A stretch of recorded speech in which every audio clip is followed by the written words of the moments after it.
आप सब मेरे ऑनलाइन बहन भाइयों को जय मसीह की। परमेश्वर ने फिर हमें शाम को मिलने का मौका दिया, तो इसलिए आइए हम प्रार्थना करेंगे, क्योंकि हम सब सही सलामत हैं और एक बार फिर से जीवित परमेश्वर के सम्मुख हम हैं उसके आशीष पाने के लिए। आइए हम प्रार्थना करेंगे।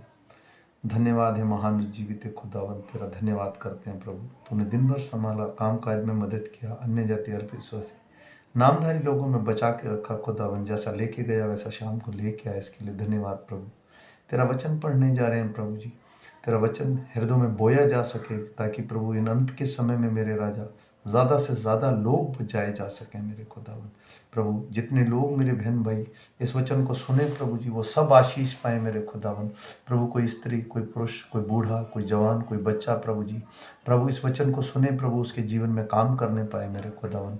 कोई दुख से, कोई परेशानी से, कोई बीमारी से, कोई आर्थिक तंगी से, कोई नौकरी की वजह से प्रभु, उन सब की सुधि लेना मेरे खुदावन। मैं सारा आदर, सारी महिमा तुझे देते हुए प्रभु यीशु, ये छोटी सी विनती तेरे प्यारे बेटे मेरे उद्धार करता यीशु नासरी के नाम से मांग कर पा लेता हूँ पिता, आमीन। आइए हम शाम का वचन पढ़ेंगे। आज तारीख है 21/12/2024 और हम पढ़ेंगे मीका की पुस्तक में से 3 और 4 अध्याय, 4 और 5 अध्याय इसके पढ़े और सुने जाने पर प्रभु की आशीष हो। अंत के दिनों में ऐसा होगा कि यहोवा के भवन का पर्वत सब पहाड़ों पर दृढ़ किया जाएगा और सब पहाड़ियों से अधिक ऊंचा किया जाएगा, और हर एक जाति के लोग धारा के समान उसकी ओर चलेंगे, और बहुत सी जातियों के लोग जाएंगे और आपस में कहेंगे, आओ हम यहोवा के पर्वत पर चढ़कर याकूब के परमेश्वर के भवन को जाएं। तब वह हमको अपने मार्ग सिखाएगा और हम उसके पथों पर चलेंगे, क्योंकि यहोवा की व्यवस्था सिय्योन से और उसका वचन यरूशलेम से निकलेगा। वह बहुतों से देशों के लोगों का न्याय करेगा और दूर दूर तक की सामर्थी जातियों से झगड़ा मिटाएगा। इसलिए वे अपनी तलवार पीट कर हल के फल और अपने भालों से हंसियां बनाएंगे। तब एक जाति दूसरी जाति के विरुद्ध तलवार फिर न चलाएगी और लोग आगे को युद्ध विद्या ना सीखेंगे, परंतु वे अपनी दाख और अंजीर के वृक्ष तले बैठा करेंगे और कोई उनको ना डराएगा। सेनाओं के यहोवा ने यही वचन दिया है। सब राज्यों के लोग तो अपने अपने देवताओं का नाम लेकर चलते हैं, परंतु हम लोग तो अपने परमेश्वर यहोवा के नाम लेकर सर्वदा चलते रहेंगे। यहोवा की यही वाणी है। उस समय में प्रजा के लंगड़े और जबरन निकाले हुए को और जिनको मैंने दुख दिया है वे सबको इकट्ठा करूंगा, और लंगड़ों को मैं बचा रखूंगा और दूर किए हुए जाओ एक सामर्थी जाति कर दूंगा, और यहोवा उन पर सिय्योन पर्वत से सदा के राज्य करता रहेगा। हे एदेर के गुम्मट, हे सिय्योन की पहाड़ी, पहली प्रभुता अर्थात यरूशलेम का राज्य तुझे मिलेगा। अब तू क्यों चिल्लाती है? क्या तुझ में कोई राजा नहीं रहा? क्या तेरे युक्ति करने वाले नष्ट हो गए, जिससे जच्चा स्त्री के समान तुझे पीड़ा उठती है? हे सिय्योन की बेटी, जच्चा स्त्री के समान पीड़ा उठकर उत्पन्न कर, क्योंकि अब तू गड़ी में से निकलकर मैदान में बसेगी, वरन बेबीलोन तक जाएगी। वहीं तू छुड़ाई जाएगी, अर्थात वहीं यहोवा तुझे तेरे शत्रु के वश में से छुड़ा लेगा।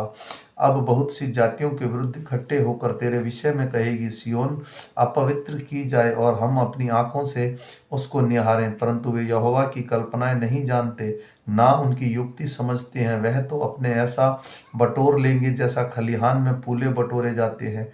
हे सिय्योन, उठकर दावनी कर, और तेरे सींगों को लोहे के और तेरे खुरों को पीतल बना दूंगा, और तू बहुत सी जातियों को चूर चूर करेगी और उसकी कमाई यहोवा को और उस धन संपत्ति पृथ्वी के प्रभु के लिए अर्पण करेगी।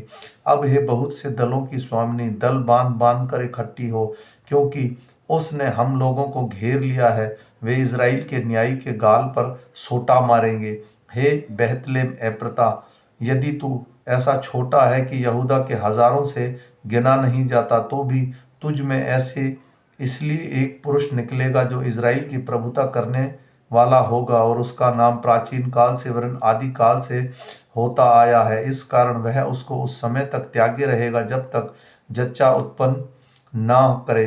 तब इज़राइल के पास उसके बचे हुए भाई लौटकर उनसे मिल जाएंगे, और वह खड़े होकर यहोवा की दी हुई शक्ति से और अपने परमेश्वर यहोवा के नाम के प्रताप से उनकी चरवाही करेंगे। वे सुरक्षित रहेंगे, क्योंकि अब वे पृथ्वी की छोर तक महान ठहरेगा। वह शांति का मूल होगा जब आशूरी हमारे देश पर चढ़ाई करें और हमारे राजभवनों में पांव रखें, तब हम उनके विरुद्ध 7 चरवाहे वरन 8 प्रधान मनुष्य खड़े करेंगे और वे आशूर के देश को वरन परमेश के स्थान में निम्रोद के देश से तलवार चलाकर मार लेंगे। और जब आशूरी लोग हमारे देश में आए, तब उनकी सीमा के भीतर पांव रखें, तब वह पुरुष हमको उनसे बचाएगा। तब याकूब के बचे हुए लोग बहुत राज्यों के बीच में ऐसा काम देंगे, जैसा यहोवा की ओर से पड़ने वाली ओस और घास की वर्षा के लिए नहीं ठहरती है, मनुष्य की बाट नहीं जोहती।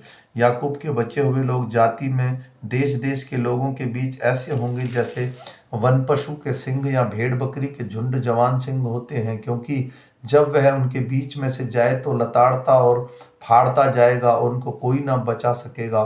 तेरे हाथ तेरे द्रोहियों पर पड़े और तेरे सब शत्रु नष्ट हो जाएं।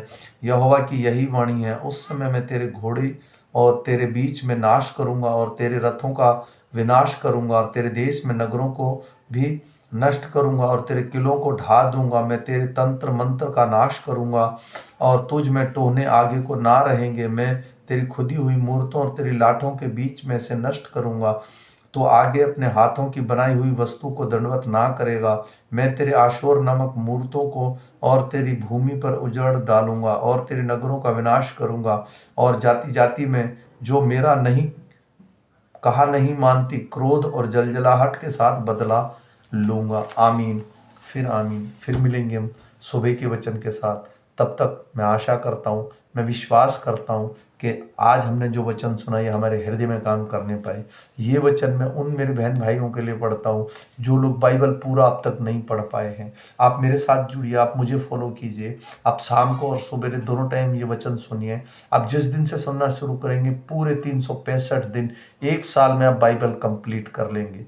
पूरी बाइबल, उत्पत्ति से लेके प्रकाशित वाक्य तक। फिर मिलेंगे सुबह के वचन के साथ। सुबह इतवार है, पूर्वी दान दिन है। मैं आशा करता हूँ सब लोग अपने अपने चर्च में जाएंगे, अपने पास्टर से मिलेंगे, अपने कलीसिया से मिलेंगे, क्योंकि हो सकता है कल कलीसिया उठा ली जाए। परमेश्वर का आना कभी भी हो सकता है। सबको जय मसीह की। आमीन।